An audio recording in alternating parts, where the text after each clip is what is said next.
Hi guys, so today I will show you something very simple and very quick that you might already know.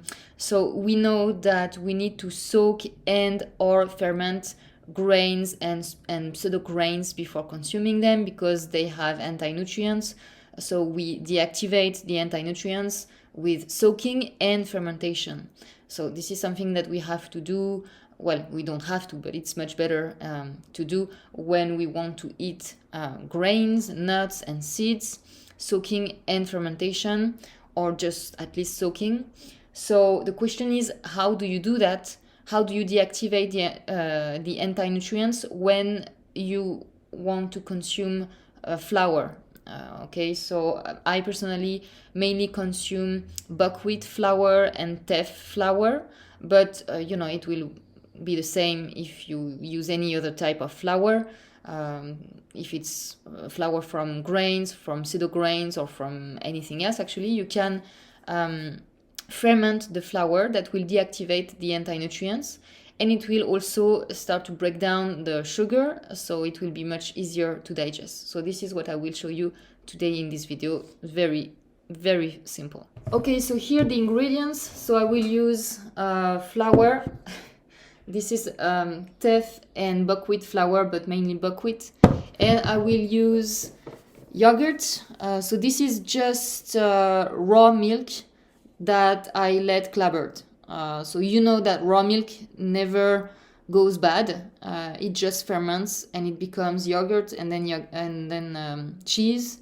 So this one you the action date was the 30th of April, and today is the 22nd of May. So just to show you that this is raw milk. Raw milk never goes bad. So I just let it ferment on its own. I didn't use kefir. I could have used kefir, but like this is clobbered milk. And I will use that to ferment my flour. So I just put some flour in a bowl.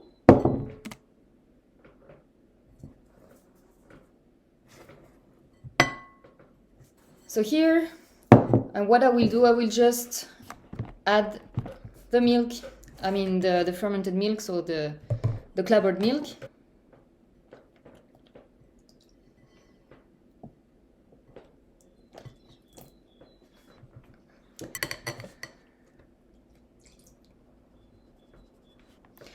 So this is the quantity I made. So I used the whole liter of clobbered milk, but you don't need to use as much clobbered milk or kefir to ferment your flour. You can actually use just mainly water to mix with your flour, and then you can add some clobbered milk or kefir. It doesn't have to be much. Just I would say for a quantity like that, like 1 or 2 glasses of fermented milk would be, very good. It would be enough to ferment the flour. So yeah, you can mix water and kefir or yogurt. So it's the fermented milk, the bacteria in the fermented milk that will, eat the sugar in the flour, that will break down the sugars, and that will deactivate the anti-nutrients. So you want the consistency to be more or less like that, or maybe more liquid, so I will add some water.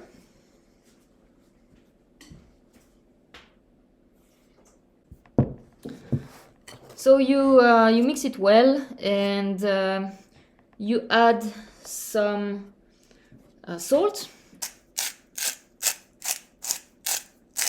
So we will just let it sit for about 12 hours at room temperature.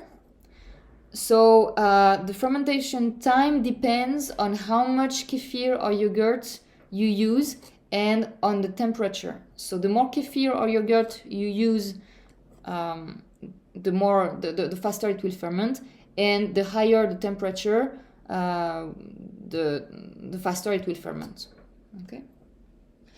So we will leave it on the counter at room temperature, and we will come back later. So this is how it is right now, and it should go up, of course, rise up because of the fermentation. So, and then you will see that after it's done, after fermentation is done, I add some herbs and spices. So I make my dough more richer in nutrients. So I will show that right after. Okay, so it has been about 20 hours that I let it sit on the counter. It didn't rise, so it depends. Sometimes it does, sometimes it doesn't. I'm not sure why. But I can smell that it smells more acidic. That's normal, that's what the fermentation does. So 20 hours is quite a long time, but you can just let it sit for like 10 hours or so. You will have to decide, depending on, the flavor you like, because the longer you let it sit, the more it will be acidic, okay? So now what I like to do, so first you see if the texture is good for you. You can add some water if it's too if it's not liquid enough, or on the contrary, you can just leave it like that. Okay. Yeah, it smells really acidic. Actually, yeah, we can see some bubbles. So yeah, even if it didn't rise, it definitely fermented. So what I like to do now, I like to add some spices and herbs. Like this is powdered stinging nettle that I bought in a health food store, and this is cinnamon. Okay, so I will put these. Sometimes I put turmeric, or I think I might put turmeric also. I add some salt, and yeah, you can put anything you want in the dough, so it's just more nutritious.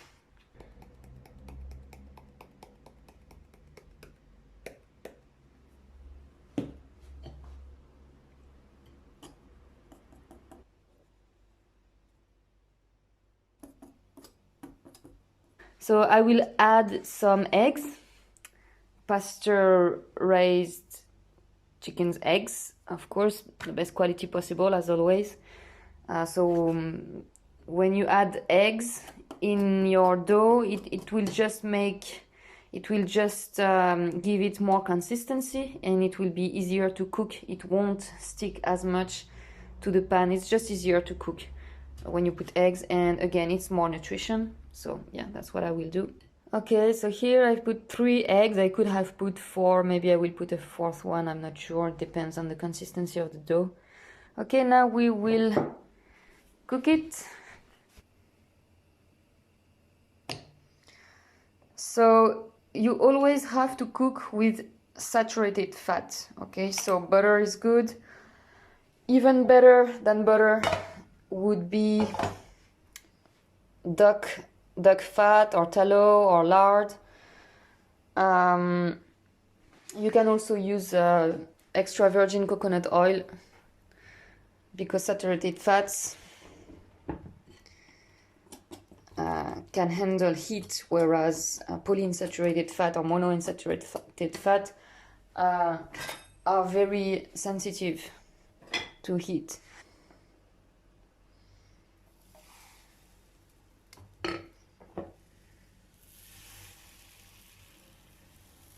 So you really smell the acidity from the dough that has fermented overnight.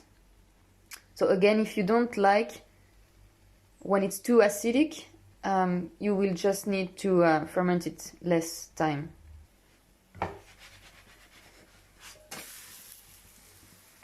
So here you can add an egg if you want. Sometimes that's what I do. I add an egg and cheese, and there it makes a nice breakfast or a nice lunch. So this is a great way to replace wheat and grains, So whenever you feel the need to eat bread, you can just do that. You can just make crepes with, safe flours. And again, during the protocol, we avoid wheat we eliminate wheat completely. So this is a great alternative. You can use, as I said, buckwheat flour, teff flour, plantain flour, sweet potato flour. You know, these flours are all safe. So yeah, so again, you can put whatever you want. I don't know what I will put, maybe honey, I'm not sure. So anyway, this was my recipe to make crepes. Very easy, very, very easy. Enjoy!